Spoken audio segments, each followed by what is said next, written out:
Sur Public Sénat.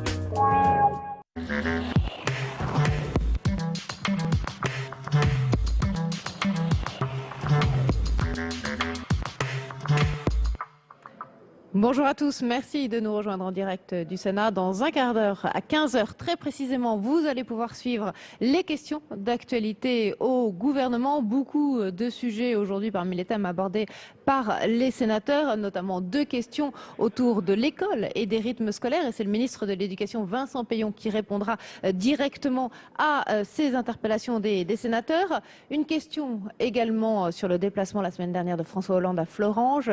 C'est le sénateur François Grosdidier, sénateur UMP de Florange, qui interpellera le gouvernement, le Premier ministre, mais c'est Geneviève Ferazo qui lui répondra normalement.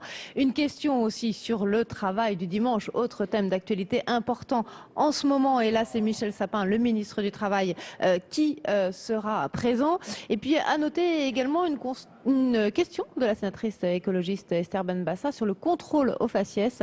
C'est le ministre de l'Intérieur, Manuel Valls, qui sera présent pour lui répondre.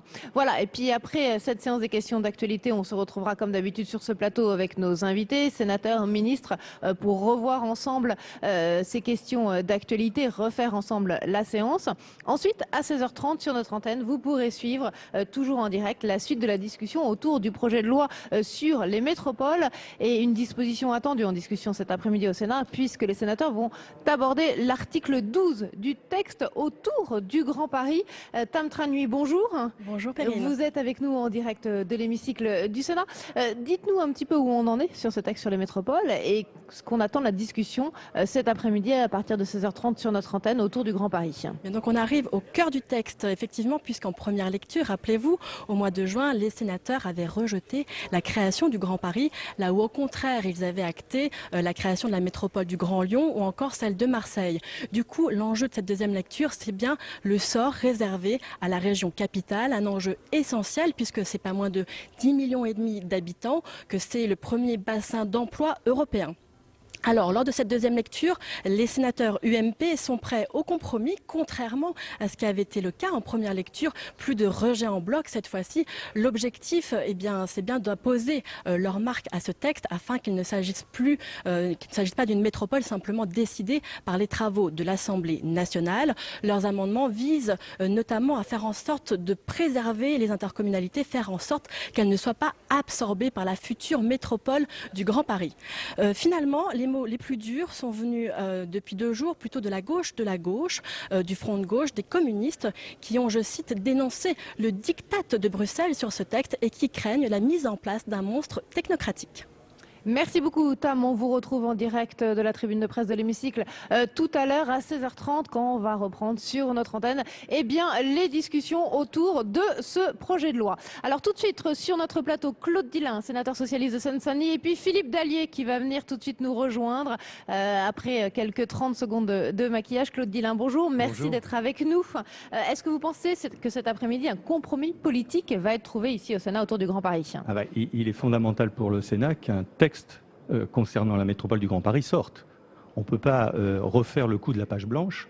On a vu que c'était extrêmement difficile pour la métropole de Paris, mais c'était quand même pas glorieux pour le Sénat qui a pu légiférer sur l'ensemble du territoire, mais qui avait sauf sur la rejeté région toutes les capitale. dispositions en première lecture autour du Grand Paris. Effectivement, tout a été fait pour que, effectivement, on puisse avoir un texte et un texte équilibré. Et j'espère, effectivement, parce que je crois qu'il en va de l'avenir du Sénat, je dirais presque. Alors Philippe Dallier, les sénateurs UMP en première lecture avaient rejeté les dispositions. Il y avait une espèce d'alliance avec les communistes pour rejeter les dispositions autour du Grand Paris. Est-ce que là, vous pensez qu'un compromis politique va être trouvé en seconde lecture cet après-midi autour de cet article 12? Je rappellerai d'abord que si nous avons aujourd'hui en discussion un texte venu de l'Assemblée nationale qui propose, malgré tous ses défauts, on y reviendra, la possibilité de créer une véritable métropole du Grand Paris, c'est bien parce que le Sénat en première lecture avait rejeté le texte du gouvernement.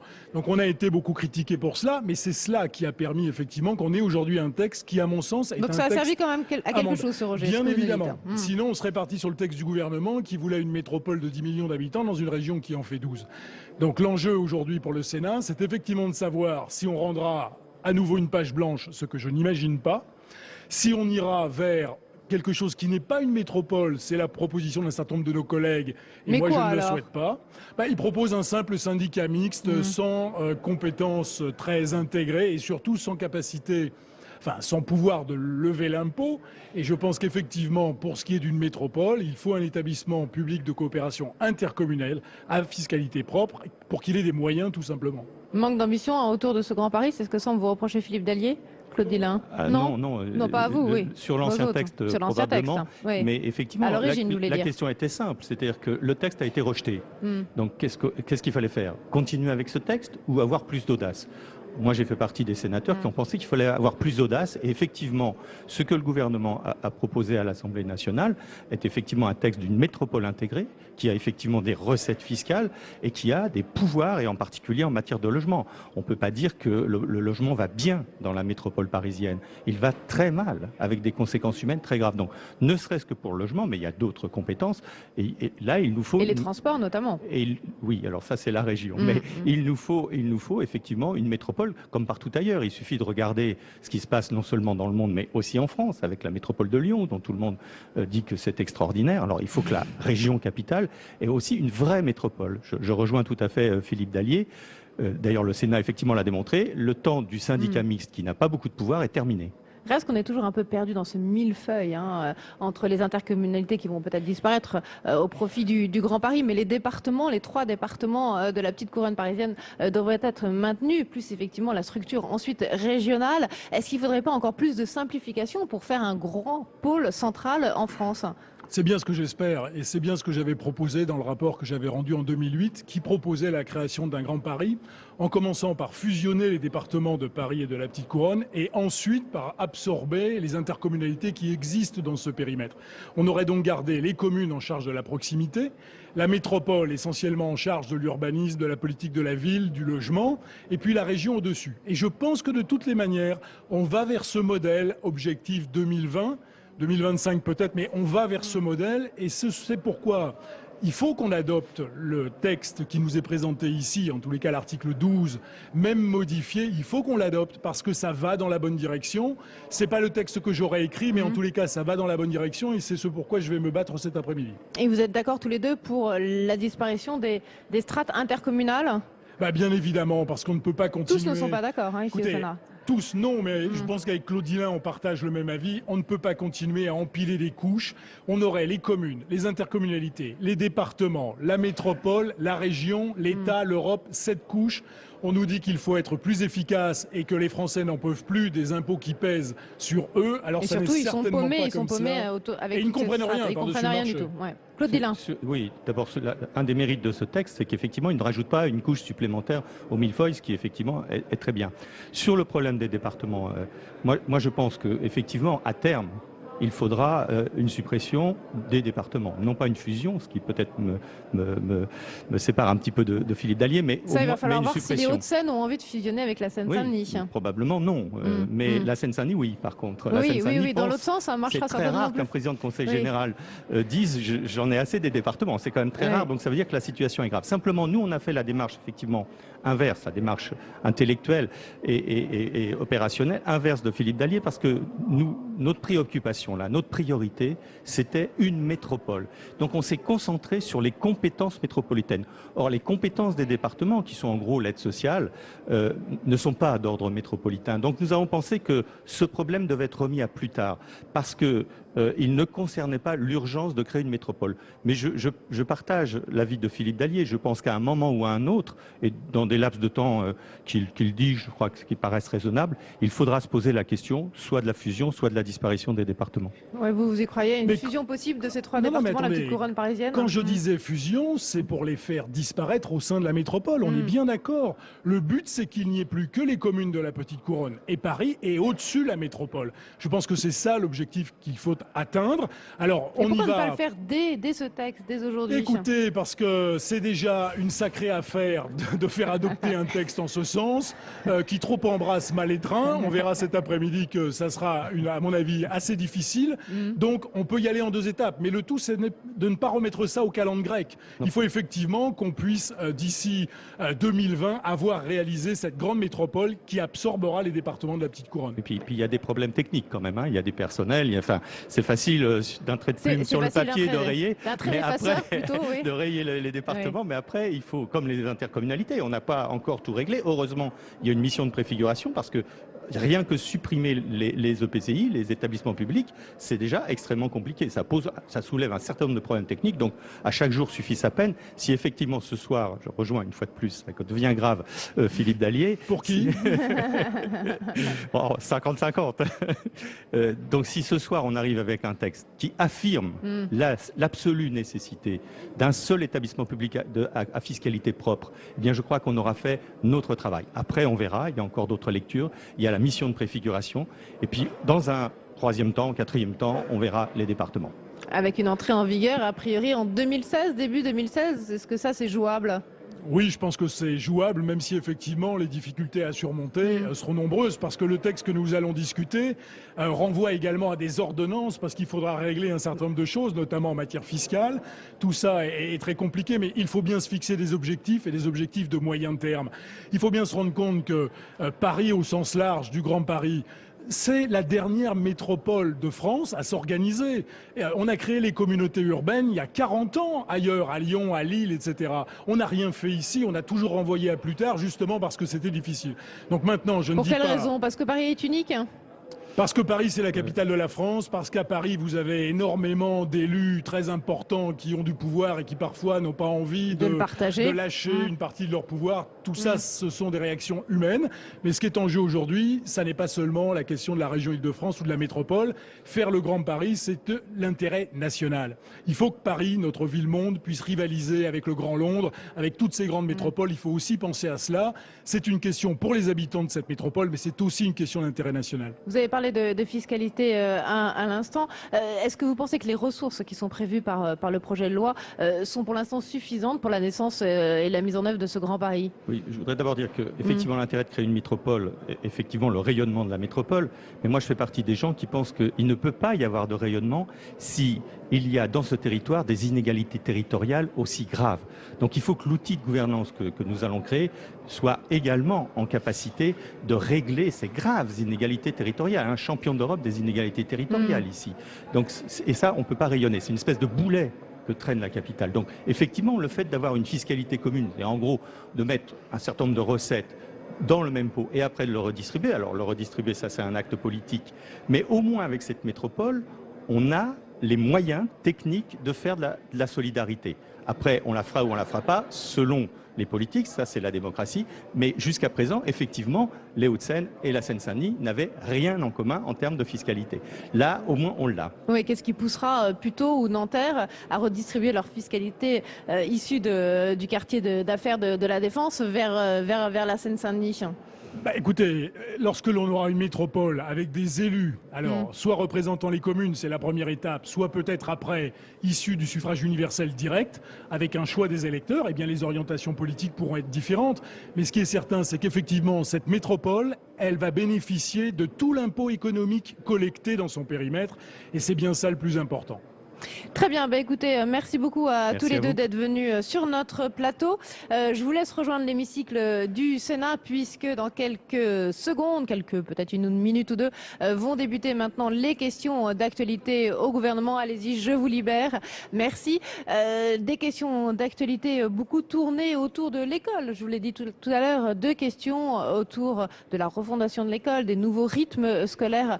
Ces 2 questions adressées au ministre de l'Éducation, Vincent Peillon, qui sera là dans l'hémicycle pour répondre aux sénateurs. Manuel Valls également sera présent, notamment pour répondre à une question de la sénatrice écologiste Esther Benbassa sur le contrôle au faciès. Christiane Taubira, la garde des Sceaux, répondra à la première question autour de l'aide juridictionnelle. Et puis parmi les thèmes d'actualité importants en ce moment, il y aura une question sur le travail le dimanche. Et ça, c'est Michel Sapin, le ministre du Travail, qui sera présent cet après-midi au Sénat pour répondre à cette question de la sénatrice communiste Annie David. Enfin, les chiffres du chômage avec l'erreur commise par SFR la semaine dernière, eh bien, une question va être posée par le nouveau sénateur UMP Jean-François Husson. Là encore, c'est Michel Sapin, le ministre du Travail, qui sera présent pour lui répondre. Voilà, ces questions d'actualité commencent. Donc, je vous laisse les suivre en direct. On se retrouve ensuite ici pour refaire ensemble la séance avec nos invités, des sénateurs, des ministres. À tout à l'heure. La question, ainsi que le ou la ministre pour sa réponse, dispose de 2 minutes 30. La parole est à monsieur Stéphane Mazard pour le groupe RDSE. Merci, Monsieur le Président. Ma question s'adresse à Madame la garde des Sceaux, ministre de la Justice. Madame la ministre, la réalité d'un État de droit se mesure au degré de libre accès à la justice de ses citoyens, et notamment des plus démunis d'entre eux. Avec les membres de mon groupe, nous n'avons cessé de dénoncer la situation désastreuse de l'aide juridictionnelle, victime d'un sous-financement chronique. Nous avons combattu, en 2011, la création de la contribution pour l'aide juridique de 35 €, qui touche l'immense majorité des justiciables et restreint d'autant leur accès à la justice. Madame la garde des Sceaux, vous aviez annoncé, peu de temps après votre prise de fonction, votre souhait d'abroger cette contribution et de trouver des modes de financement pérennes et justes pour l'aide juridictionnelle. Mais malheureusement, les derniers arbitrages du gouvernement ne vont pas dans ce sens et nous inquiètent. Il ressort en effet du projet de loi de finances pour 2014 que la suppression de cette contribution d'un rendement de 60 millions d'euros s'accompagnerait d'une économie supplémentaire de 32 millions d'euros sur le budget de l'accès au droit, dont 15 millions d'euros ponctionnés sur les avocats au travers d'une diminution pouvant aller jusqu'à près de 12% de leur unité de valeur. Ce projet a déjà été rejeté par le Conseil national de l'aide juridique et par le Conseil national des barreaux, de même qu'il suscite de fortes réserves de la part de la Commission nationale consultative des droits de l'homme. Et j'ajoute qu'une grève des audiences aura lieu demain dans nombre de départements. Si en outre, la chancellerie persistait dans l'idée d'une taxation sur le chiffre d'affaires de ceux qui assument le poids réel de l'aide juridictionnelle, vous généreriez alors, face à une injustice inacceptable, des réactions légitimes encore plus fortes. L'enjeu dépasse de très loin les seuls professionnels du droit. L'enjeu, et vous le savez, Madame la Ministre, c'est l'accès de la justice pour tous et le droit élémentaire de tout citoyen d'être tout simplement défendu. J'ajoute qu'actuellement, cette question de l'aide juridictionnelle fait l'objet de nombreuses réflexions. Je pense par exemple aux travaux de nos collègues sénateurs Sophie Joissaint et Jacques Mézard. Alors pourquoi ne pas attendre leurs conclusions? Mais surtout, Madame la Ministre, mesurez-vous bien les conséquences d'une telle décision? Pouvez-vous nous rassurer sur vos intentions de permettre à la justice d'être accessible à tous? S'agit-il encore, Madame la Ministre, de l'une des priorités du gouvernement? Merci. La parole est à Madame Christiane Taubira, garde des Sceaux, ministre de la Justice. Monsieur le Président, Mesdames les sénatrices, Messieurs les sénateurs, Monsieur le sénateur Mazard, je connais l'engagement de votre groupe parlementaire sur cette question depuis de nombreuses années. Cela donne d'autant plus de poids à votre question. L'aide juridictionnelle relève d'une politique de l'État, une politique publique qui consiste à garantir aux plus démunis l'accès au juge et l'accès à l'avocat. Vous savez que cette aide juridictionnelle concerne les justiciables qui en bénéficient, les juridictions qui la gèrent et les avocats qui accomplissent en réalité une mission de service public et qui sont rémunérés pour cette mission, j'en conviens, absolument pas à la hauteur de la qualité de la mission assurée. Pour ce qui concerne les justiciables, nous devons veiller aux intérêts de chacune de ces trois parties. Pour ce qui concerne les justiciables, je me suis engagée effectivement l'année dernière à supprimer le timbre de 35 € qui entravait pour les plus démunis l'accès aux juges.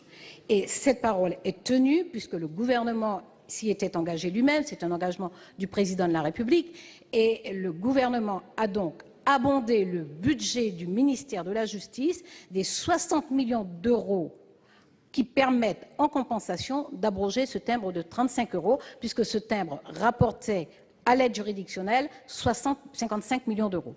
Le gouvernement abonde de 60 millions d'euros, ce qui veut dire que le justiciable n'a plus d'entrave dans l'accès au juge. Mais il n'a pas d'entrave à l'accès à l'avocat parce que nous n'avons modifié aucun critère d'accès, ni le plafond de ressources, ni les procédures. Cependant, effectivement, la démodulation de l'unité de valeur, qui est une égalisation de cette unité de valeur sur l'ensemble du territoire, pénalise certains barreaux. La question de fond est celle de la pérennisation de l'aide juridictionnelle.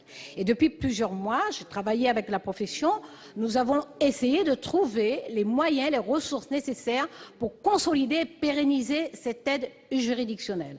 Ce qui se passe aujourd'hui concerne la rémunération des avocats.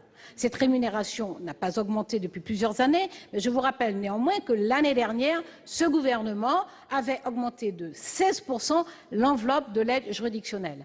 Nous allons construire une aide juridictionnelle durable avec la profession. Nous allons le faire parce que la profession manifeste son désir de travailler à construire ce dispositif durable, parce que c'est une condition pour assurer l'accès à la justice. Aujourd'hui, nous avons des contentieux de masse qui concernent les plus démunis, qui ne sont pas couverts par l'aide juridictionnelle. Nous voulons mettre un terme à cette injustice et nous allons le faire avec la profession, avec l'aide de vos travaux, parce qu'évidemment, le rapport Mézard-Joassains va apporter des éléments de réflexion qui vont s'ajouter au rapport de l'inspection générale que j'ai chargé d'évaluer cette politique publique. Merci. La parole à Monsieur Alain Milon pour le groupe UMP. Oui, Monsieur le Président, merci. Mesdames et Messieurs les ministres, mes chers collègues, ma question s'adresse à Madame la ministre chargée de la Famille. La loi, Madame la ministre, assure au Comité consultatif national d'éthique, créé en 1983, une pluridisciplinarité et un pluralisme qui permet de croiser les regards et les opinions sur chaque question, nous renseigne le site de cette instance, précisant que parmi les 39 membres nommés pour 4 ans, 5 l'étaient en raison de leur appartenance aux principales familles philosophiques et spirituelles. Ne dépendant d'aucune autorité de tutelle, situation rarissime, le CCNE rend ses avis en totale indépendance. Comment y croire encore après le renouvellement quelque peu précipité de ses membres?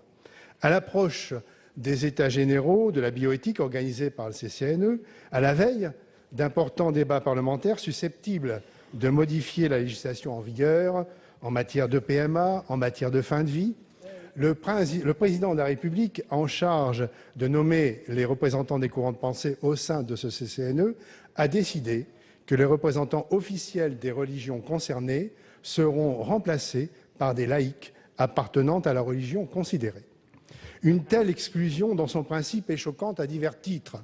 Elle modifie le fondement de la composition du Comité national d'éthique concernant les représentants des principales familles de pensée dans notre pays et porte atteinte au pluralisme de ses membres, institué par un décret du président de la République, François Mitterrand, en 1983, et confirmé dès la première loi de bioéthique en 1994.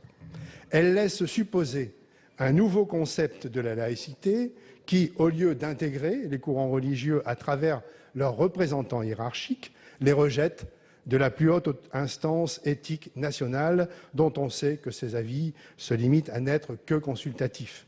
Elle laisse interpréter la volonté d'une instrumentalisation politique du CCNE qui pourrait perdre ainsi toute ou partie de son indépendance et, par voie de conséquence, sa crédibilité auprès des scientifiques et plus largement auprès de notre société. Elle fait voler en éclats le modèle du Comité national d'éthique français, le premier du genre, qui a été repris par une trentaine de pays, ce qui ne peut que ternir son image pérennisée depuis 30 ans. N'est-ce pas, Madame la Ministre, jouer avec la loi, la biaiser que d'agir ainsi? Vous qui êtes les turiféraires autoprogrammés de la diversité, en voilà une que vous n'acceptez pas, au nom d'un laïcisme absolu, certainement. S'il vous plaît, la question, mon cher collègue. Très ouvert, vous le savez tous, sur les grands sujets sociétaux dont nous avons et aurons à débattre dans notre pays, dans cet hémicycle même, je ne peux cependant accepter ce qui peut apparaître n'être qu'une manipulation pour imposer sans partage. Merci. L'expliquez-vous autrement? Merci. La parole à Madame Dominique Bertinotti, ministre chargée de la Famille. Monsieur le Président, Mesdames et Messieurs les sénateurs, Monsieur le Sénateur, je suis un petit peu étonnée quand on connaît vos positions, le ton que vous avez utilisé pour poser cette question sur le comité consultatif. Mais je tiens à rappeler, et vous-même vous en conviendrez, nous serons d'accord, vous l'avez dit, le comité consultatif national d'éthique a été constitué en 1983 et vous avez raison de vous féliciter que la France ait été le premier pays à créer un comité consultatif national d'éthique pour les sciences de la vie et de la santé. Je vous rappelle que les règles de composition ont très peu changé depuis 1983, qu'elles ont évolué par la loi du 6 août 2004 votée sous le gouvernement de Jean-Pierre Raffarin et que l'article R 1412-3 du Code de la santé publique dispose que le comité est renouvelé par moitié tous les 2 ans. Je rappelle aussi que le président de la République nomme le président du CCNE pour une période de 2 ans renouvelable. Oui, mais c'est important de rappeler les choses, car je vais vous démontrer dans un instant qu'il n'y a aucune façon de contrevenir à des règles qui sont édictées et que nous respectons.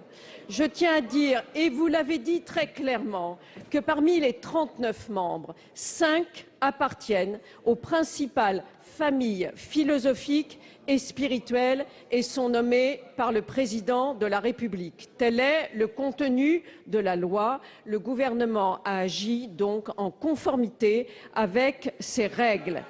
Dès 1983, les textes prévoient que le président nomme des personnalités appartenant, et je recite, aux principales familles philosophiques et spirituelles et que le président actuel du CCNE, le professeur Ameisen, dit lui-même que l'histoire du CCNE n'a pas toujours compté de religieux en son sein et qu'il y a eu des phases différentes en la matière. Donc, on peut considérer que la nomination de ces 5 personnalités constitue un retour à l'esprit même du comité tel qu'il a été créé en 1983, c'est-à-dire avoir vocation à ouvrir ses portes aux différents courants de pensée philosophique et religieux, mais portés effectivement par des personnalités laïques. Enfin, pour conclure, je voudrais juste vous dire comment contester la compétence et l'indépendance d'esprit de Madame Carbonnier-Burkhardt, historienne et maître de conférences honoraires de l'histoire du christianisme. Madame la ministre. Comment contester, je finis juste là-dessus, la personnalité de Lionel Nakache ou de Frédéric Worms.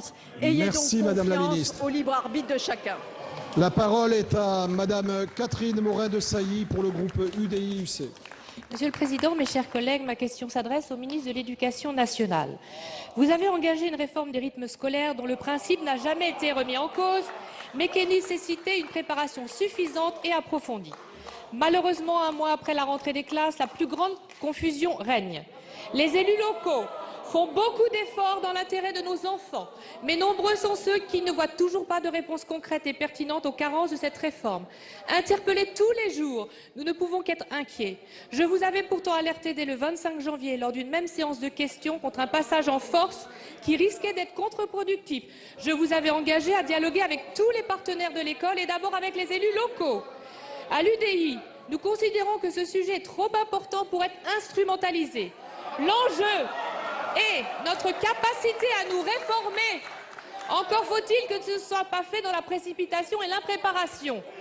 C'est pourquoi je vous demande, Monsieur le ministre, de faire de l'année scolaire 2013-2014 une année pleine et entière d'expérimentation, ce qui permettrait d'intégrer les retours d'expérience de façon à appliquer à la rentrée scolaire 2015 une réforme largement améliorée à tout point de vue. Nous avions formulé cette demande lors du projet de loi de refondation de l'école avec ma collègue Françoise Férat. Mes chers collègues, tous les jours nous sommes pris à témoin par les élus de nos départements. De mon côté, J'ai recueilli de nombreux témoignages de bon sens. Pourquoi ne pas lancer une consultation pour recueillir le point de vue de chacun? Les sénateurs UDI-UC souhaitent que son résultat fasse l'objet d'un moment d'échange lors du prochain congrès de l'AMF. Monsieur le ministre, vraiment, vous ne réussirez pas cette réforme sans y associer profondément les élus. Êtes-vous prêt à attendre leur voix? Êtes-vous prêt à engager une concertation prolongée et un travail approfondi avec les collectivités locales? Du coup, êtes-vous d'accord pour surseoir à la date du 30 novembre afin de laisser le temps aux élus de s'organiser? Ils doivent rendre leur copie, en tout cas ceux qui n'ont pas encore appliqué la réforme. Je vous en prie, écoutez-les. Merci. Pour vous répondre, Monsieur Vincent Payan, ministre de l'Éducation nationale. Merci, Monsieur le Président. Mesdames et Messieurs les sénateurs, Madame la sénatrice, j'ai toujours un grand plaisir à vous écouter, donc ne vous inquiétez pas. La concertation, elle a commencé en 2010, car les expérimentations dont vous parlez, vous les avez expérimentées, elles ont été hasardeuses, elles sont évaluées. La suppression de 60 000 postes, la suppression de la formation des enseignants. Je viens de Caen, où nous avons ouvert la première école supérieure du professorat et de l'éducation, et l'instauration de la semaine de 4 jours, enlever 2 heures de cours à tous les enfants du primaire de France, ça a été votre expérimentation. Au point que, un an après cette sottise, le Premier ministre Xavier Darcos de l'Éducation nationale, avant Châtel, a reconnu lui-même qu'il fallait revenir sur cette erreur. Vous avez alors, dès 2010, commencé une concertation. Les groupes ont été consultés. L'Académie de médecine s'est exprimée. Une conférence nationale dans laquelle le Parlement a à nouveau été consulté a eu lieu en 2011 sous la responsabilité de M. Châtel. Et les conclusions ont été, à l'unanimité, il faut revenir à la semaine de 4 jours et demi. Est-ce que toutes ces concertations doivent rester dans un tiroir ou est-ce qu'à un moment, 4 concertations doivent se traduire dans une action lorsqu'il s'agit de l'intérêt des élèves de ce pays? Cette réforme que nous faisons, c'est pour réparer ce que vous avez défait et c'est pour faire ce que vous n'avez pas eu le courage de faire. La concertation que vous demandez, mais enfin, elle a lieu depuis 1 an et demi que nous sommes là. Le temps que vous souhaitez, il vous a été accordé par le Président de la République. Personne n'était obligé de passer en 2013. Le temps que vous demandez jusqu'à fin novembre, il est évidemment accepté. Donc, une fois de plus, vous jouez sur les peurs. Vous ne jouez pas sur la précision. Vous ne dites pas la réalité des choses. Parce qu'au fond du fond, vous ne voulez pas de cette réforme. Pas plus que vous ne vouliez de la formation des enseignants. Pas plus que vous voulez faire de l'école une priorité. Nous, notre responsabilité, c'est de faire en sorte que les enfants de France aient un meilleur temps scolaire pour apprendre à lire, écrire, compter. C'est le mercredi matin et c'est offert à tous les enfants. C'est qu'ils aient un meilleur temps péri-éducatif et plus de justice. C'est ce que nous faisons par l'organisation des temps périscolaires. Tout cela se fait dans la concertation sur le terrain, puisque ce sont des projets éducatifs de territoire qui doivent être construits. Alors, Monsieur le ministre, vous ne pouvez pas dire le contraire de ce qui se passe. La concertation est engagée. Là où cela réussit dans l'immense majorité des cas, c'est précisément parce que la concertation a eu lieu. Mais nous avons noté que certains ne veulent pas se concerter. C'est vous, votre mauvaise volonté est visible, elle pénalise des enfants. Et j'ai même vu le président d'un parti politique, l'UMP, vouloir faire des orphelins de 15h30 en ne respectant pas les règles de la République. Merci. La parole est à Madame Françoise Cartron pour le groupe socialiste. Monsieur le Président, ma question s'adresse à mon tour à Monsieur le ministre de l'Éducation nationale. La réforme des rythmes scolaires occupe l'actualité de ces derniers jours avec ses excès, ses approximations et ses contre-vérités. Par opportunisme politique, l'opposition est vent debout contre une réforme qu'elle appelait hier de ses vœux. Rappelons-nous, en 2011, la consultation initiée par M. Châtel, alors ministre de l'Éducation nationale, concluait à l'unanimité « il faut changer les rythmes », c'est-à-dire alléger les temps de l'enfant Et rapidement, parce que les rythmes d'apprentissage dans notre pays sont insoutenables. Journée la plus longue, année la plus courte. Deux anomalies préjudiciables en premier lieu pour les enfants les plus fragiles. Vous avez à votre tour, Monsieur le ministre, lancé une nouvelle consultation parvenant aux mêmes conclusions, approuvée par tous les participants. Le consensus est là. Je rappelle qu'en plus de mieux répartir le temps scolaire, cette réforme permet d'offrir à tous les élèves un accès élargi aux activités périscolaires, les disparités sociales en la matière étant à ce jour criantes. Alors que plus d'une commune sur 5 met en œuvre la réforme depuis la rentrée, il me paraît utile de rappeler que pour la majorité d'entre elles, cela se passe bien. Vous avez d'ailleurs pu le constater sur le terrain, Monsieur le ministre. Toutefois, et cela a toujours été dit, cette réforme est difficile parce qu'elle induit une évolution des pratiques, de la pédagogie, des relations de l'école avec les autres acteurs éducatifs. Il est vrai néanmoins qu'aujourd'hui, un certain nombre d'interrogations existent, des questionnements légitimes avec des réponses qui, ici ou là, ont pu manquer de clarté ou favoriser le doute. C'est pourquoi j'ai souhaité vous interroger, Monsieur le ministre, quant à la mise en place des rythmes à la rentrée 2014. Premièrement, quelle date limite fixez-vous aux communes afin qu'elles rendent leur copie au DAZEN dans les projets éducatifs territoriaux?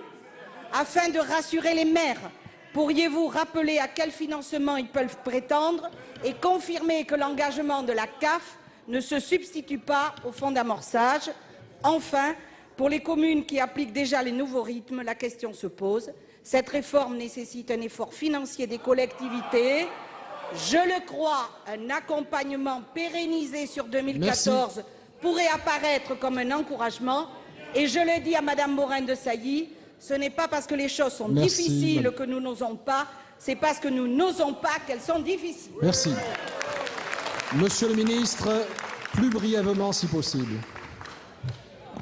D'abord, vous avez raison de rappeler, Madame la sénatrice, l'essentiel, c'est-à-dire quand même le meilleur temps scolaire qu'on doit offrir aux enfants, et souvent il est perdu de vue parce qu'il n'est pas la première préoccupation.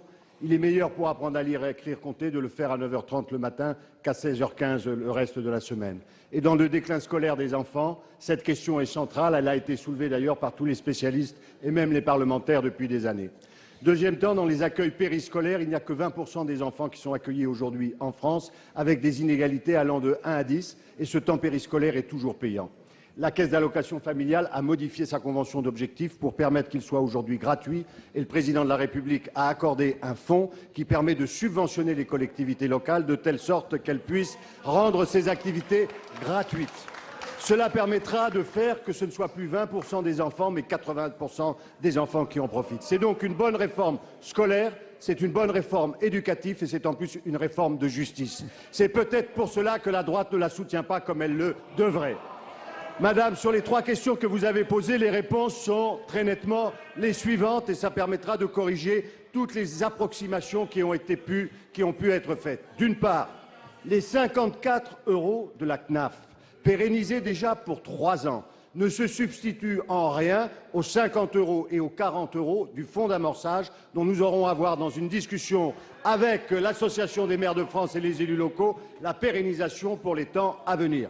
Et donc c'est bien 140 ou 145 € pour les collectivités éligibles à la DSU ou à la DSR, comme mot de Jean-François Copé, qui était disponible par enfant cette année, c'est-à-dire l'estimation exacte faite par le président de l'AMF lui-même. Deuxièmement, Madame la sénatrice, je ne sais pas quelle rumeur une nouvelle fois court, mais c'est le rôle de l'école de remplacer l'opinion par le savoir. J'ai donné instruction au DAZEN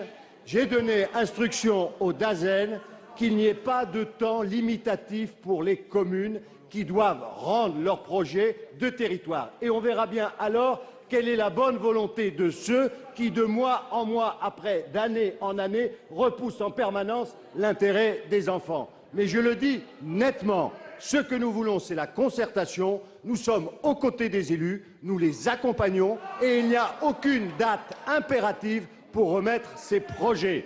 Simplement, si on veut que les familles aient les informations, que les présidents de conseils généraux puissent organiser les transports, il y a 3 mois de consultation officielle et je crois qu'il serait préférable de commencer le plus tôt possible et c'est ce que je demande aux élus. Merci, Monsieur le ministre. Vous avez épuisé votre temps. Troisièmement, sur les financements pour l'année 2014, il est bien entendu que nous continuons la discussion et qu'il n'y a pas d'inquiétude à avoir. Très bien, merci. La parole à Madame Esther Benbassa pour le groupe écologiste. Monsieur le Président, chers collègues, ma question s'adresse à Monsieur le ministre de l'Intérieur. Monsieur le ministre, le tribunal de grande instance de Paris a rendu hier sa décision dans l'affaire opposant à l'État et au ministère de l'Intérieur 13 plaignants dénonçant des contrôles de police au faciès. Ils ont été déboutés.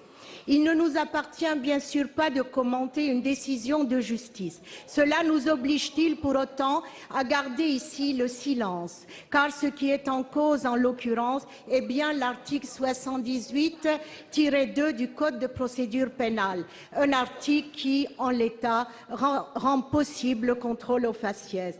Vous déclariez il y a peu que, je vous cite, « le contrôle au faciès doit cesser, c'est du racisme ». Et force est de reconnaître que vous n'en êtes pas resté au stade des promesses.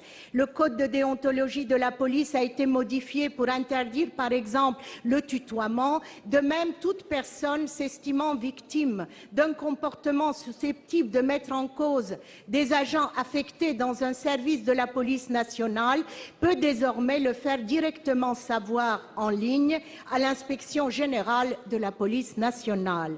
Ces mesures sont loin d'être vaines. Reste que la décision rendue hier nous rappelle qu'il est temps pour nous, législateurs, d'amender la loi. Vous le savez, Monsieur le ministre, je milite pour la délivrance de récépissés lors des contrôles d'identité. J'ai déposé au nom du groupe écologiste une PPL à cette fin il y a 2 ans. Le défenseur des droits, dans son rapport sur la question, le préconise également. Nos syndicats de police s'y opposent, redoutant qu'une telle mesure bride leur liberté d'action. Les polices d'autres pays pourtant l'appliquent avec des résultats positifs. Pourquoi ne pas tenter une expérimentation dans des localités volontaires pour en tester l'efficacité? À vrai dire, toute mesure concrète susceptible d'aider à limiter la multiplication des contrôles inutiles serait la bienvenue. Port du matricule, mini-caméra portable, formation de la police. Pouvez-vous nous dire, Monsieur le ministre, quel calendrier vous envisagez pour la mise en place, au moins, de telles mesures, même si le récépissé paraît à beaucoup, et notamment aux personnes contrôlées abusivement, comme le plus sûr moyen d'atteindre notre objectif. Merci. Merci. Monsieur Manuel Valls, ministre de l'Intérieur. Monsieur le Président, Mesdames et Messieurs les sénateurs, Madame la sénatrice, la relation entre les forces de l'ordre et les citoyens, elle doit reposer évidemment sur de la confiance, sur de la considération, sur des respects. Moi, je veux rendre hommage, bien sûr, au travail des forces de l'ordre, policiers et gendarmes, qui accomplissent leur mission souvent dans des conditions difficiles. Et je constate d'ailleurs, contrairement à ce que l'on dit souvent, que nos concitoyens soutiennent de manière très importante, massive même, ces 2 institutions. Pour autant, il faut retrouver aussi, au moins dans un certain nombre de territoires, de quartiers, les conditions de cette confiance. Nous n'avons pas fait le choix du récépissé, vous avez raison, il y a des expérimentations à l'étranger, mais nous avons considéré qu'elle n'était pas suffisamment efficace et qu'elle pourrait aussi être considérée par les forces de l'ordre comme un élément de défiance. Mais nous avons décidé surtout d'engager des chantiers très importants, vous l'avez dit, la refonte du code de déontologie, cela n'avait pas été fait depuis 1986, qui est désormais commun à la police et à la gendarmerie. Dans ce code de déontologie, il y a une grande partie qui est consacrée au contrôle d'identité et aux palpations sur les recommandations du défenseur des droits. Le code est en train d'être examiné par le Conseil d'État. Il pourra être mis, je l'espère, très vite en œuvre. Un numéro d'identification, le matricule sur les uniformes et les brassards des policiers et des gendarmes sera appliqué à partir de la fin de l'année. Les marchés d'habillement sont en cours. Et puis, très important, nous avons procédé à une réforme très importante de l'inspection générale de la police nationale, en fondant l'IGPN avec l'inspection générale des services de la préfecture de police de Paris, avec une plateforme Internet qui permet, depuis le début du mois de septembre, à tous les citoyens, avec un certain nombre de règles qui encadrent bien sûr cette procédure, de saisir la police des polices s'il y avait les problèmes que vous évoquez et qui existent bien évidemment. Voilà, pour le reste, c'est la loi. C'est la loi qui s'applique. S'il y a des discriminations, du racisme, des contrôles qui ne se font pas dans le cadre légal, l'IGPN, la loi sont là pour sanctionner ceux qui ne respecteraient pas les règles de la République. Moi, je pense que c'est le rôle du gouvernement, de la représentation parlementaire, bien sûr, c'est de faire confiance aux forces de l'ordre, qui sont parmi les institutions les plus contrôlées, les plus surveillées de notre pays. Elles agissent encore une fois dans des conditions difficiles. Elles doivent construire en permanence cette relation de confiance avec la population. Et dans le cadre des zones de sécurité prioritaires, avec mon collègue François Lamy, nous avons considéré que c'était une priorité, la relation avec la population. Comme cela se fait souvent, les policiers et les gendarmes doivent aller devant la population. C'est comme ça que nous construirons cette relation de confiance et que nous apporterons aussi notre soutien aux forces de l'ordre. Merci. La parole est à Madame la Présidente Annie David pour le groupe communiste républicain et citoyen. Merci, Monsieur le Président. Ma question s'adresse au ministre du Travail. Il aura suffi qu'une grande enseigne de distribution obtienne la condamnation d'une entreprise concurrente qui ouvrait le dimanche en toute illégalité, faut-il le rappeler, pour que votre gouvernement décide d'organiser un comité interministériel sur la question du travail dominical et que, dans la foulée, vous chargiez d'une mission un ancien grand patron connu à plusieurs titres et notamment pour avoir déjà participé à l'élaboration d'un rapport du Conseil économique et social, le rapport Salto, dont d'ailleurs s'est inspiré le député Mallier pour multiplier les dérogations au repos dominical dans la loi que nous avons ensemble, à gauche, ici au Sénat, combattue. Comme vous, je suis avec mes collègues du groupe communiste républicain et citoyen attentive à la situation des salariés qui travaillent aujourd'hui le dimanche. Comme vous, je ne peux me réjouir que des salariés, parce que leurs salaires sont trop bas ou qu'ils travaillent dans la précarité, soient contraints, pour subvenir aux besoins de leur famille, de travailler le dimanche, au risque même de fragiliser ces liens familiaux, mais aussi amicaux ou encore associatifs. Comme vous aussi, je ne peux me résoudre à ce que l'on accepte que des étudiants soient contraints de travailler le week-end et parfois les soirs pour financer leurs études, souvent au détriment de leur réussite. Il y a là d'ailleurs, mes chers collègues, une inégalité d'accès au savoir qui est intolérable. Comme vous, je l'espère, je suis convaincue que le travail du dimanche n'est ni la solution à la faiblesse des salaires, ni à la détresse des milliers d'étudiantes et étudiants qui revendiquent depuis des années, et nous y sommes favorables, une allocation d'études leur permettant d'être autonomes et d'étudier sereinement.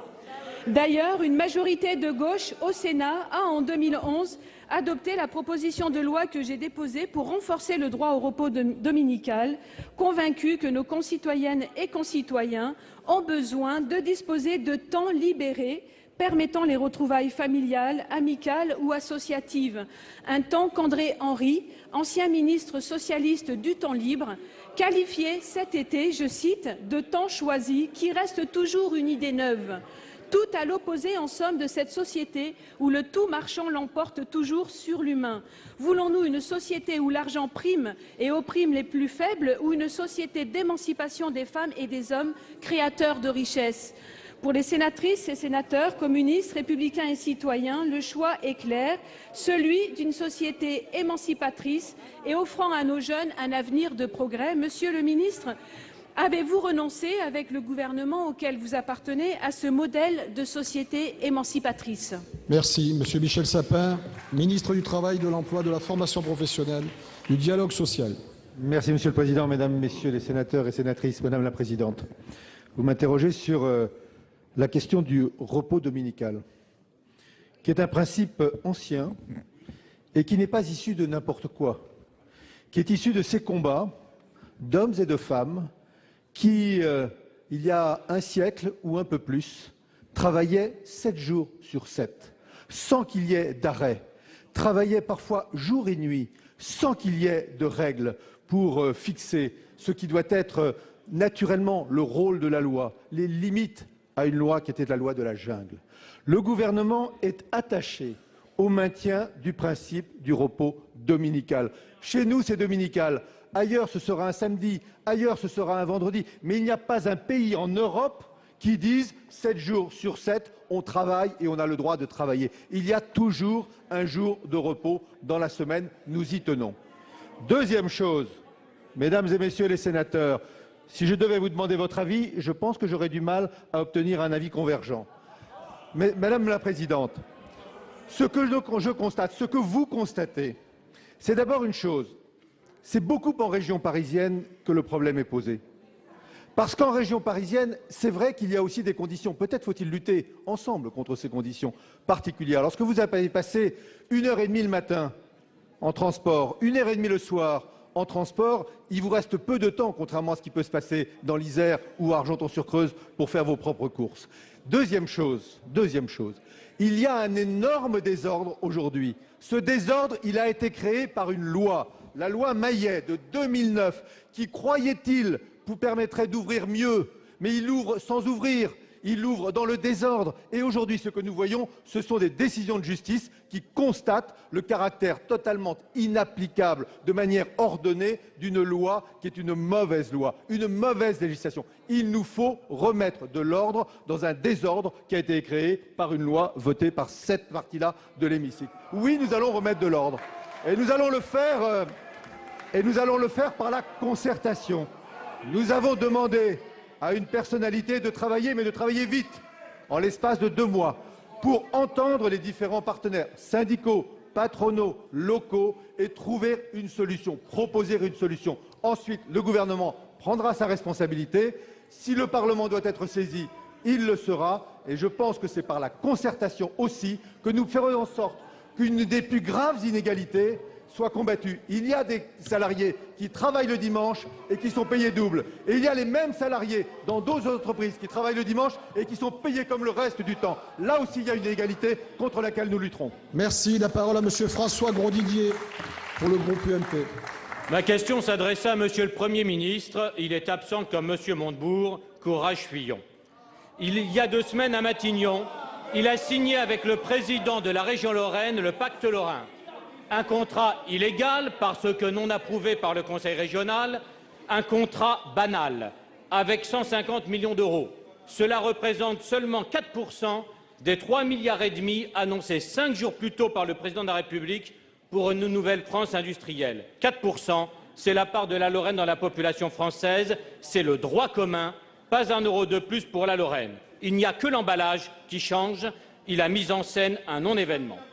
L'acte 2 de cette pièce, jouée avec plus de brio encore la semaine dernière à Florange, c'est la réconciliation entre le président de la République et le leader charismatique de la CFDT. Il mérite 2 Césars ou 2 Oscars ou 2 Molières. Réconciliation concertée et théâtrale. Édouard Martin, viril. Nous nous sommes expliqués d'homme à homme. François Hollande, touchant. Nous nous sommes parlé les yeux dans les yeux. Pourtant, 1 an après sa trahison et la fermeture des hauts fourneaux de Florange, le président n'a toujours pas expliqué son incompréhensible refus du plan de reprise parfaitement viable de Bernard Serin avec 500 millions d'euros sur la table. Et qu'a-t-il proposé à la place des hauts fourneaux et des 600 suppressions d'emplois? Un gadget, une plateforme de recherche publique pour 20 millions d'euros auquel pourrait, sous condition, s'ajouter 30 millions d'euros à partir de 2015. Il a dit que dans ce nouveau centre, nous trouverons demain les brevets qui permettront après-demain de rebâtir une nouvelle sidérurgie lorraine. Pour 20 millions d'euros, vous payez des bâtiments, pas les équipements et encore moins les chercheurs. C'est ridicule. Il existe déjà à 10 km de la Mézières-le-Metz Arcelor Research. C'est la NASA de la sidérurgie. Le plus important centre de recherche sidérurgique au monde. Il vaut des milliards d'euros, il emploie 800 personnes, un budget annuel de plus de 100 millions d'euros. Cette recherche privée est déjà fédérée à la recherche publique en Lorraine, au sein de l'IRT du pôle de compétitivité. Alors 50 millions d'euros sur l'IRT auraient pu avoir un sens. Alors 3 questions. Pourquoi avez-vous, il y a 1 an, refusé le plan de reprise des hauts fourneaux? Deuxièmement, croyez-vous sincèrement qu'on va découvrir dans ce centre gadget ce que l'on n'aurait pas découvert dans les centres de recherche qui existent déjà? Et troisièmement, croyez-vous sérieusement que vous pouvez contraindre quiconque à exploiter en Lorraine des brevets parce qu'ils auraient été trouvés en Lorraine.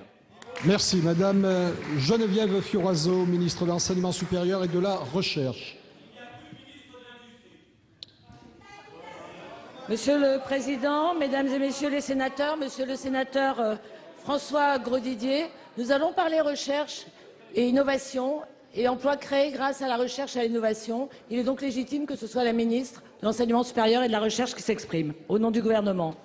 Alors la Lorraine est une région industrielle, je pourrais presque dire était une région industrielle. Elle a gardé sa culture industrielle, mais malheureusement, son industrie a été fragilisée par le manque d'investissement au cours de la dernière décennie dans l'innovation née de la recherche publique. C'est la région qui a été le plus fragilisée au cours de ces 10 dernières années et qui a perdu le plus d'emplois industriels. Je rappelle qu'au niveau national, nous en avons perdu 750 000 par manque de montée en gamme et par manque d'investissement amont. L'investissement public comme privé dans la recherche, public comme privé, Monsieur Grosdidier, se devait donc d'être relancé. Et les sénateurs Gisèle Prince et Jean-Marc Todeschini, que je salue, connaissent bien la situation, aussi bien si ce n'est mieux que vous. Le président de la République, François Hollande, et le Premier ministre, Jean-Marc Ayrault, ont donc pris toutes leurs responsabilités aux côtés de leurs deux ministres opérationnels, Arnaud Montebourg, ministre du redressement productif, et moi-même pour l'enseignement supérieur et la recherche, car il s'agit bien de formation et d'investissement dans la recherche. Un plan ambitieux de recherche publique et privée. C'est démodé et c'est terminé l'époque où on opposait recherche publique et privée. On travaille ensemble maintenant, chacun dans sa mission. Un grand plan de plus de 300 millions d'euros a été lancé avec plusieurs volets. Un volet qui effectivement est un sous-ensemble du centre de recherche ArcelorMittal et qui travaille avec les laboratoires publics et en particulier avec la plateforme du CEATech qui existe déjà avec succès dans 6 villes en France, dans 6 métropoles. Il y a un autre projet qui élargit le projet existant, le projet LIS, qui veut fournir effectivement des métaux, qui est utile pour la métallurgie et qui réduit l'impact carbone. Et vous devriez le connaître, je crois. C'est la suite du projet ULCOS que vous avez un peu raté. Il y a également une grande plateforme technologique qui va rassembler tout cela. Et tout cela est convenu dans un grand accord signé entre la région et l'État.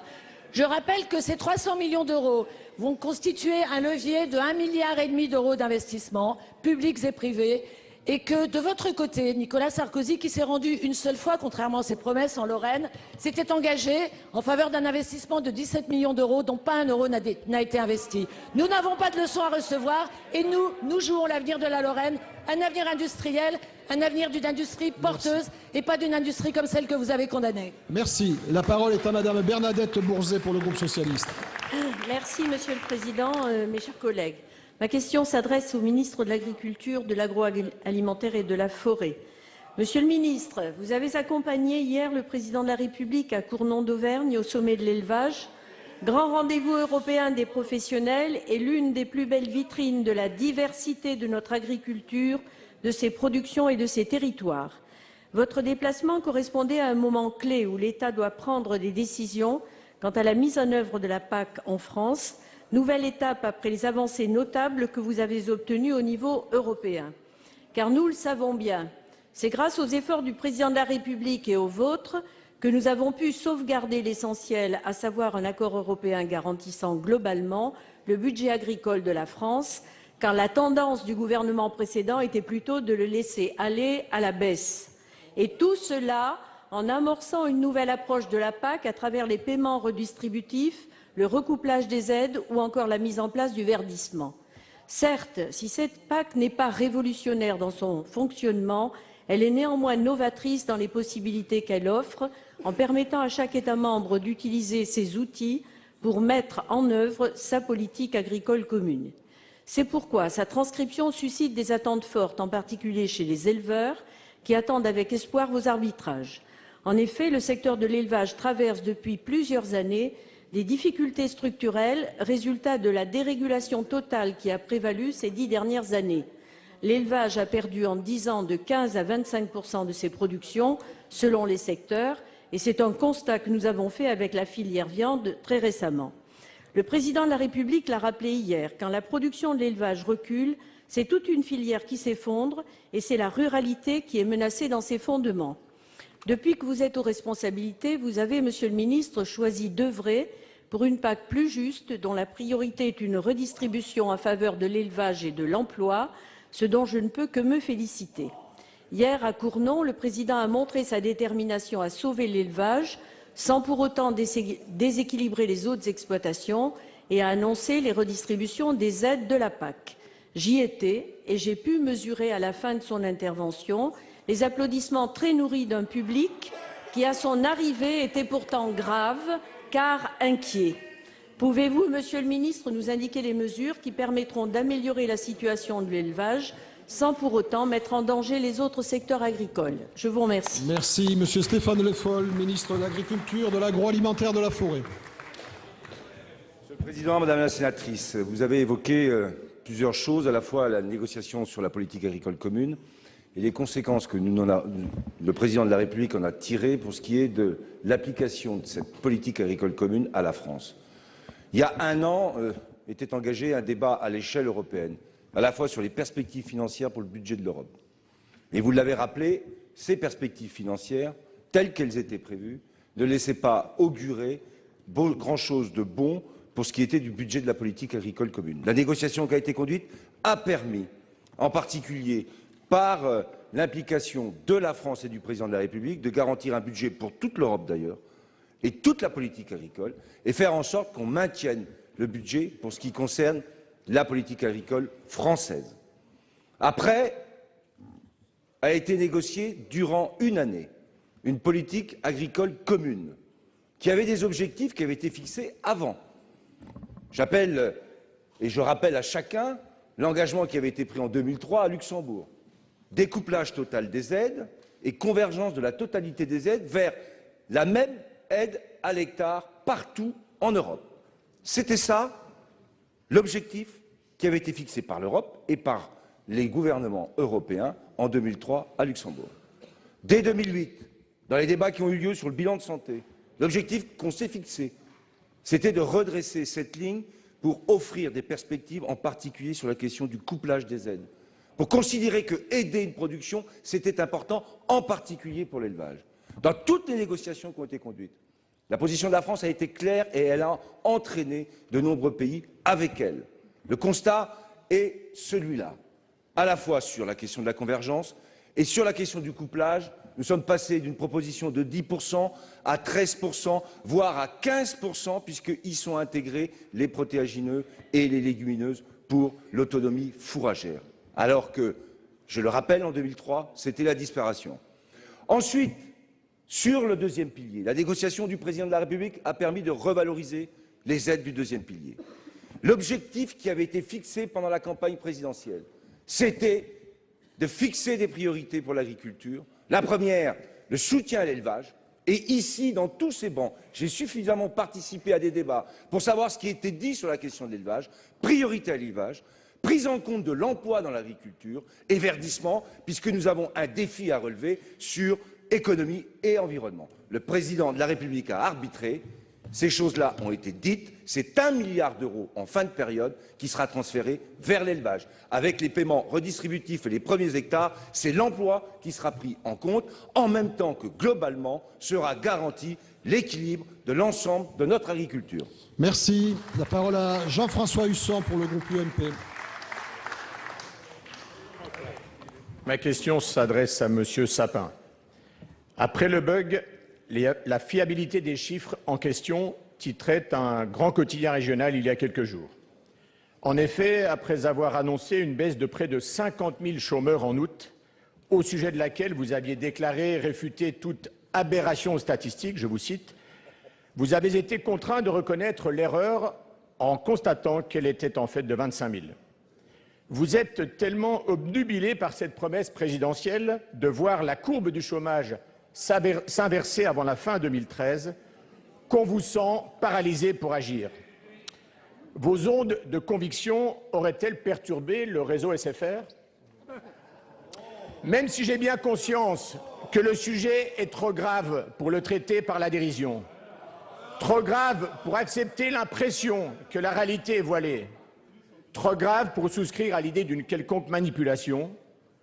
Qui, pourtant, doit-on croire aujourd'hui et que doit-on croire? Car je veux rappeler que depuis votre arrivée au gouvernement, les chiffres du chômage n'ont cessé d'augmenter au rythme de près de 30 000 chômeurs supplémentaires chaque mois. Comme moi, vous savez que l'UNEDIC estime que le chômage continuera d'augmenter en 2014. Dans ce contexte où le combat pour l'emploi doit être notre première priorité, nous ne voyons ni cap, ni stratégie, ni cohérence d'action, et les Français sont inquiets et doutent. Ils doutent parce qu'ils sentent chez vous comme un aveu d'impuissance à attendre la fin 2013 pour voir un hypothétique retournement de tendance de la courbe du chômage. Ils doutent que vous mettiez en place, dans le secteur productif et avec les entreprises de toute taille, les conditions et les dispositifs permettant d'endiguer la montée du chômage. Ils doutent encore quand ils constatent que vous avez une nouvelle fois et aveuglément privilégié les multiples hausses de taxes et d'impôts, chez les particuliers comme dans les entreprises, entravant par là même leur capacité à embaucher. Ballottés de bugs en couac qui créent doute et angoisse pour l'avenir, nos concitoyens ont plus que jamais besoin que soit clairement affirmé un cap pour l'emploi afin de retrouver espoir et confiance. Monsieur le ministre, pouvez-vous essayer de nous expliquer, sans invoquer la gestion d'hier comme vous le faites si souvent, quelle est aujourd'hui la stratégie de votre gouvernement pour combattre le chômage? Et quelles sont les conditions mises en œuvre pour favoriser le maintien et la création d'emplois, notamment dans le secteur productif, emplois, je le rappelle, non financés par la dette comme peuvent l'être les emplois aidés? Merci. Monsieur Michel Sapin, ministre du Travail, de l'Emploi. Merci, Monsieur le Président, Mesdames, Messieurs les sénateurs et sénatrices. Et je vous appelle monsieur le sénateur. Sur un sujet aussi sérieux que celui-ci, je pense qu'il vaudrait mieux éviter les effets de caricature ou de polémiques inutiles. Ne serait-ce que, pardon de faire allusion à cela, parce que le chômage augmente chaque mois, sauf le mois d'août dernier, j'y reviendrai, depuis 5 ans. Et qu'on peut comprendre que les Français, face à ce chômage qui chaque mois frappe plus encore, il y ait une incrédulité, une forme d'absence de confiance dans les politiques menées par les uns et par les autres. La confiance revient, monsieur le sénateur, et je vais vous dire pourquoi. Mais je veux d'abord répondre à ce que vous avez appelé vous-même le bug de SFR. Puis-je vous faire l'aveu que c'est le genre d'incident dont un ministre du Travail se passerait volontiers. Pour quelle raison? Parce que sur un sujet aussi important que celui-ci, et Madame de Brossia, j'ai regardé le passé et j'ai vu... Bon, Cassien, pardon. J'ai regardé le passé et j'ai vu que malheureusement, y compris pour d'autres ministres du Travail, ça n'était pas la première fois. Je souhaite que ce soit la dernière fois, car sur des sujets aussi sensibles, aussi nécessaires au jugement objectif des uns et des autres, de l'opposition comme de la majorité, et particulièrement des Français, je ne veux pas que des chiffres soient discutables, soupçonnables, comme ils ont pu l'être par le passé, ou comme, et j'en ai fait la remarque immédiatement, ils ont pu l'être pour le mois d'août. Donc, j'ai demandé la clarté, j'ai obtenu la clarté, les responsabilités sont établies et la correction a été faite. Et monsieur le sénateur, que fait apparaître cette correction? Elle fait apparaître que pour la première fois depuis 27 mois, il y a eu une baisse du nombre des chômeurs au mois d'août. Vous auriez dû commencer par cela. Vous auriez dû commencer par dire que pour la première fois, les Français ont vu le nombre des chômeurs diminuer et que pour le 4e mois consécutif, le nombre des chômeurs de moins de 25 ans a diminué 4 mois consécutifs. Ça fait une tendance, ça fait une courbe et ça fait une cohérence. C'est la cohérence de notre politique. Oui, nous avons mobilisé à la fois les moyens de redonner du muscle à l'économie française, mais nous avons mobilisé les politiques de l'emploi de manière intelligente. Le chômage recule, ça n'est pas encore l'inversion. Un mois ne fait pas une inversion, mais cette bataille, nous la gagnerons et à la fin de cette année, l'inversion de la courbe du chômage sera une réalité et j'espère que vous en réjouirez. Merci. La parole est à Monsieur Jacques Cornano pour le groupe socialiste.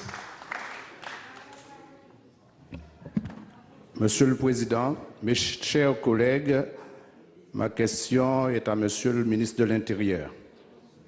37, c'est le nombre d'homicides dans le département de la Guadeloupe depuis le début de l'année. C'est un taux de mortalité qui nous donne le vertige et qui interpelle au quotidien nos populations. C'est 2 fois plus qu'à Marseille et en Corse, et ce, dans la quasi-indifférence des pouvoirs publics. La police et la gendarmerie dans le département de la Guadeloupe ont enregistré cette année une augmentation très inquiétante du nombre de faits constatés d'atteinte volontaire à l'intégrité physique. Notre société est en perte de valeurs traditionnelles, comme beaucoup d'autres qui subissent les effets pervers de la mondialisation. La Guadeloupe subit aujourd'hui une recrudescence de l'immigration clandestine, une hausse inquiétante de la criminalité et de la délinquance. L'archipel est aujourd'hui en proie au trafic en tout genre. Les armes y circulent librement et impunément. Ces phénomènes sont les conséquences notamment de la diminution de l'effectif douanier, 342 en 2007, 255 en 2013, de la suppression de la police aéro-frontière d'un effectif d'agents par brigade très insuffisant, 7 à Port-Louis, 6 à Saint-François, 5 et bientôt 4 à Marie-Galante. L'insécurité est liée à la formation, à l'éducation et aussi au chômage. Fin juillet, le nombre de demandeurs d'emploi s'établissait à près de 68 000, dont 8 610 pour les moins de 25 ans et 38 510 entre 25 et 49 ans, soit 69,52%. En Martinique et en Guyane, le terrible constat est identique. Le sujet de l'insécurité doit donc être abordé dans sa globalité. C'est pourquoi il est urgent d'associer le ministre du Travail, de l'Éducation, de la Famille. La population demande du travail et il nous appartient de trouver les voies et les moyens pour créer de l'activité et donc des emplois dans des secteurs porteurs d'avenir, les énergies renouvelables, l'agrotransformation, les métiers de l'environnement, les métiers de la mer, le tourisme. D'ailleurs, parlant du tourisme, il est tout à fait illusoire d'envisager son développement durable dans de telles conditions d'insécurité. L'Association des maires guadeloupéens s'est réunie samedi dernier et des pistes ont été dégagées. Prendre des arrêtés municipaux établissant des couvre-feux pour les mineurs. Nous attendons des engagements forts de l'État, Monsieur le ministre. À quand le retour de la police frontière à Marie-Galante? Quels sont les moyens policiers et douaniers que vous envisagez pour remédier aux problèmes que nous rencontrons actuellement? Très bien, merci beaucoup. Monsieur Manuel Valls. Monsieur le sénateur Jacques Ornano, il n'y a pas de territoire oublié de la République, il ne peut pas y en avoir. La situation aux Antilles, notamment, dans les Outre-mer en général, même s'il y a des différences, est une préoccupation constante du gouvernement. Victorin Lurel, évidemment, s'en saisit dans toutes les dimensions que vous avez évoquées, notamment dans la deuxième partie de votre question. Le Premier ministre s'est rendu aux Antilles il y a quelques semaines. Beaucoup de ministres, d'ailleurs, s'y rendent. Et je serai moi-même sur ces questions de sécurité dans une quinzaine de jours. Vous le savez, nous allons nous rencontrer avant pour préparer ce déplacement en Martinique, en Guadeloupe et à Saint-Martin. Il faut dire la vérité, vous l'avez d'ailleurs parfaitement décrite. La situation dans les Antilles est très difficile, particulièrement préoccupante.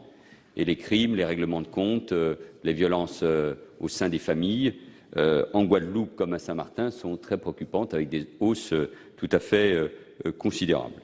Nous avons mis en place depuis la fin du mois de juin 2013 un plan d'action conçu avec le ministre des Outre-mer, mis en œuvre en Guadeloupe et en Martinique, afin de faire reculer durablement les violences, les phénomènes de bande, les cambriolages. Les forces de l'ordre sont en train de se réorganiser.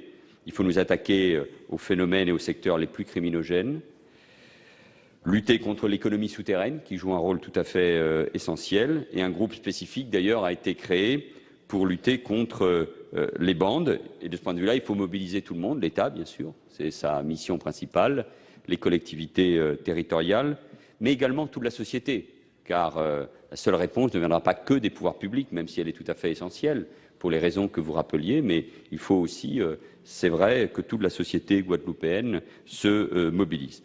Le Premier ministre l'a annoncé, des renforts d'effectifs sont programmés à hauteur de 27 policiers pour la Guadeloupe, 25 pour la Martinique. Une zone de sécurité prioritaire est mise en place à Pointe-à-Pitre-les-Abîmes et une seconde sur les 5 quartiers de Fort-de-France. Là aussi, il s'agit de mobiliser l'ensemble des forces. Mais je peux vous dire mon intention et l'occasion de ce déplacement nous permettra, je crois, d'aller encore plus loin pour être ensemble les plus efficaces face à cette violence. En tout cas, la métropole sait parfaitement ce qu'elle doit aux Antilles et notamment au département de la Guadeloupe.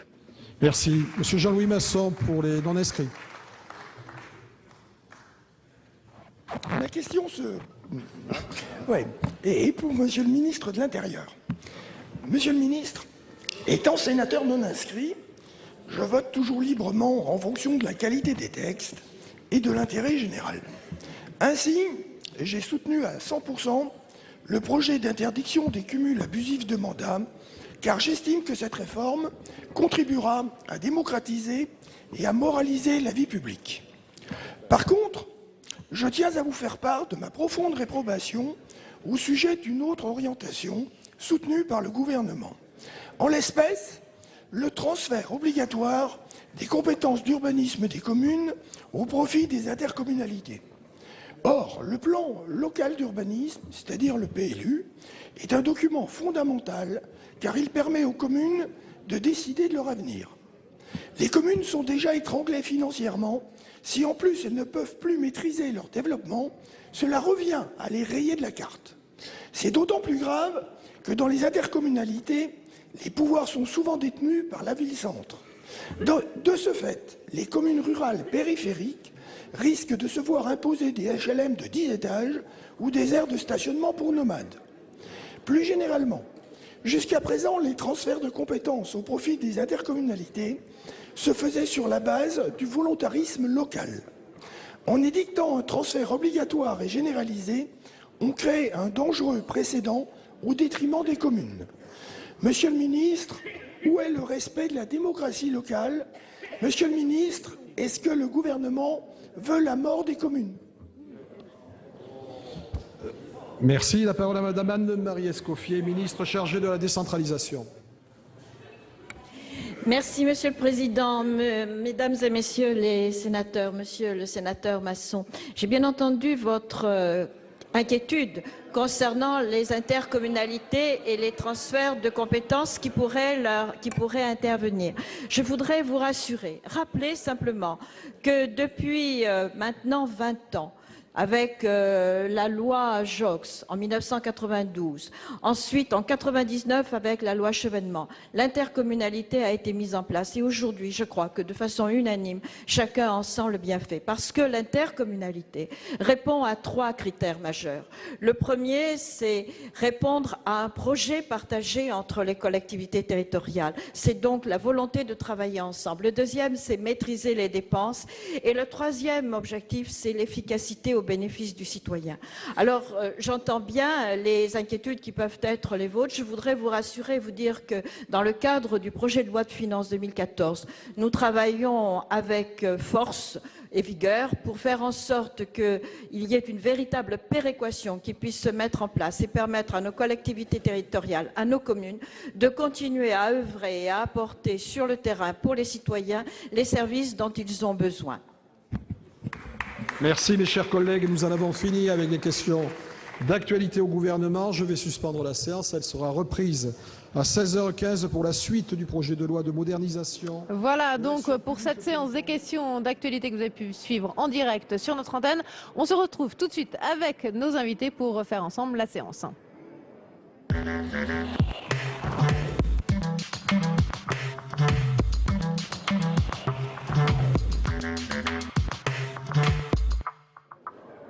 Bonjour à tous, merci de nous rejoindre en direct du Sénat. Après la séance des questions d'actualité au gouvernement cet après-midi à la Haute Assemblée, eh bien nous revenons sur ces thèmes d'actualité ensemble avec nos invités. Nous allons parler travail du dimanche et travail la nuit, rythme scolaire et puis aussi le 55e anniversaire de notre Constitution de la Ve République. Nos deux premiers invités sont Annie David, sénatrice communiste de l'Isère et présidente de la Commission des Affaires sociales. Bonjour, merci d'être avec nous. Et puis Jean Arthuis, sénateur centriste. Bonjour à vous. Bonjour. Merci également d'être sur ce plateau.